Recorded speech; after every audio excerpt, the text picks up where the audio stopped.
여러분, 오늘 주유소 가셨나요? 안 가셨으면 한번 가보세요. 깜짝 놀라실 겁니다. 서울에서 기름 넣으면 리터당 1,900원이에요. 거의 2,000원이란 말이죠. 오늘은 이 기름값 이야기부터 시작해서요. 대출금리가 7%를 돌파한 이야기, 그리고 그 와중에 전기차가 역대급으로 팔리고 있는 이야기까지. 지금 한국 경제에 무슨 일이 벌어지고 있는 건지 하나하나 짚어보겠습니다. 자, 먼저 기름값 이야기부터 해볼게요. 지난 28일 기준으로요. 전국 주유소 평균 휘발유 가격이 리터당 1,857.2원까지 올랐습니다. 하루 만에 18.4원이 뛴 거예요. 서울은 더 심해요. 서울 평균이 1,898.7원이에요. 거의 1,900원인 거죠. 전날보다 33.1원이 올랐어요. 하루에 33원이요. 근데 여기서 중요한 게 뭐냐면요. 정부가 이미 석유 최고가격제라는 걸 시행하고 있다는 겁니다. 이게 뭐냐면 기름값에 천장을 씌우는 거예요. 더 이상 이 가격 이상으로는 못 올리게 하겠다. 이런 제도인 거죠. 정부가 지난 27일에 2차 석유 최고가격제를 시행했는데요. 보통 휘발유 리터당 1,934원, 경유는 1,923원, 등유는 1,530원으로 각각 정했습니다. 그런데 문제가 뭐냐면요. 2차 최고가격이라는 게 결국 올린 거거든요. 1차 때보다 가격 상한을 더 올린 거란 말이에요. 왜 올렸을까요? 국제 유가가 너무 많이 올랐기 때문이에요. 싱가포르 휘발유 가격을 보면요. 지난 2주간 평균이 배럴당 143달러였어요. 그 전 2주 평균이 109달러였거든요. 2주 만에 31.3%가 오른 겁니다. 경유는 더 심해요. 같은 기간에 배럴당 149달러에서 211달러로 41.1%나 뛰었습니다. 이렇게 된 배경에는 미국과 이란 전쟁이 있습니다. 처음에는 협상으로 갈 줄 알았는데요. 트럼프 대통령이 이란 발전소 공격을 열흘간 유예한다고 하면서도 동시에 수천 명의 병력을 중동에 추가로 보내고 있어요. 지상 작전 명령을 내리는 쪽으로 무게가 실린다는 보도까지 나오고 있는 상황이에요. 전쟁이 끝날 기미가 안 보이니까 유가가 계속 오르는 거죠. 이걸 좀 쉽게 비유를 들어볼게요. 수도꼭지에서 물이 콸콸 쏟아지는데 정부가 양동이를 가져다 펀도온 거예요. 근데 양동이가 넘쳐도 수도꼭지를 잠글 수가 없는 상황인 거죠. 최고가격제라는 양동이를 아무리 크게 만들어도 국제유가라는 수도꼭지가 멈추지 않으면 소용이 없는 겁니다. 그래서 정부가 추가로 꺼낸 카드가 있어요.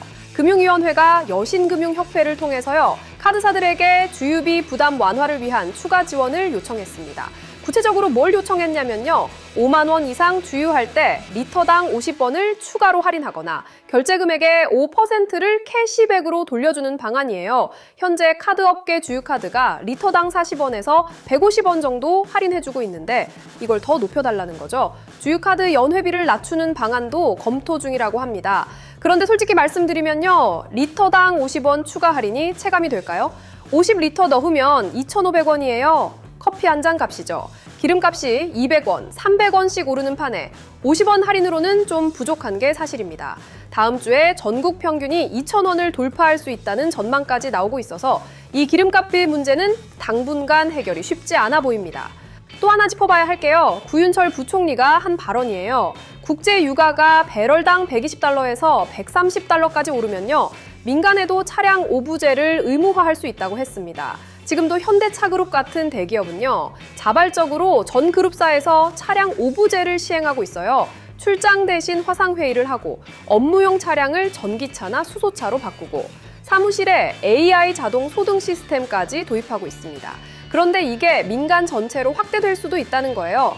마지막으로 차량 오부제가 시행됐던 게 1970년대 오일 쇼크 때였거든요.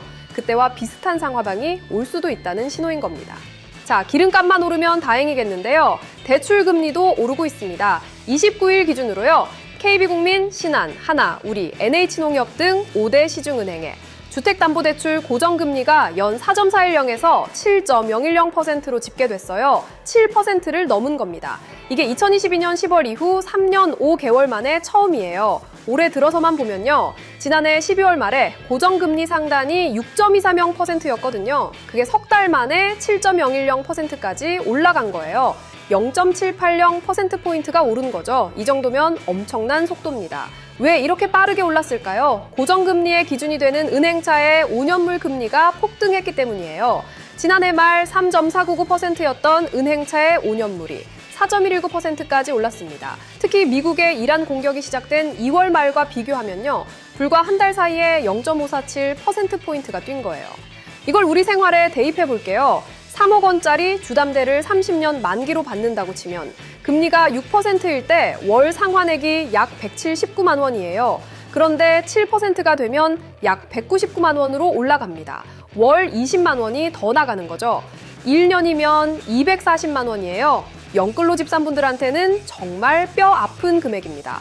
변동금리도 안심할 수 없어요. 신규 코픽스 기준 변동금리가 연 3.610에서 6.010%인데 상단이 같은 기간 0.140%포인트 올랐습니다. 신용대출 금리도 1등급 기준으로 연 3.850에서 5.530%까지 올라갔어요. 근데 진짜 문제는 자영업자들이에요. 한국은행이 국민의힘 박성훈 의원에게 제출한 자료를 보면요. 대출금리가 0.25%포인트만 올라도 자영업자 전체 이자 부담이 1조 8천억 원 늘어납니다. 자영업자 한 명당 연간 약 55만 원이 추가로 나가는 거예요. 0.50%포인트 오르면 3조 5천억 원, 0.75%포인트 오르면 5조 3천억 원이 더 나갑니다. 특히 다중채무자가 더 위험해요. 여러 금융기관에서 동시에 대출을 받은 자영업자들이죠. 금리가 0.25%포인트만 올라도 다중채무 자영업자의 이자 부담은 1조 1천억 원이 늘어나고 한 명당 64만 원이 추가됩니다. 0.75%포인트 오르면 3조 2천억 원, 한 명당 192만 원이에요. 여기서 숫자 하나 더 볼게요. 지난해 말 기준 자영업자 대출 잔액이 1,912조 9천억 원이에요. 역대 최대입니다. 그리고 이 중에서 변동금리 대출 비중이 약 64.5%예요. 거의 3분의 2가 금리 변동에 직접 영향을 받는 거죠. 자영업 다중채무자 대출도 647조 7천억 원으로 전체의 59.3%를 차지합니다. 금융권에서는 당분간 금리가 내려갈 가능성이 낮다고 봅니다. 중동 사태가 해결될 기미가 없고 인플레이션 우려가 커지고 있거든요. 미 연준의 금리 인하 기대도 약해졌어요. 오히려 한국은행이 올해 안에 금리를 올릴 수 있다는 전망까지 나오고 있습니다. 한국투자증권의 최지욱 이코노미스트는요. 한은이 올해 10월에 기준금리를 인상할 것이라고 내다봤어요. 원자재 가격이 높은 수준을 유지하면서 근원 물가와 기대 인플레이션을 끌어올리고 있다는 게 그 이유입니다. 자, 기름값은 폭등하고 금리는 오르고 이런 상황에서 재미있는 현상이 하나 벌어지고 있어요. 전기차가 미친 듯이 팔리고 있습니다.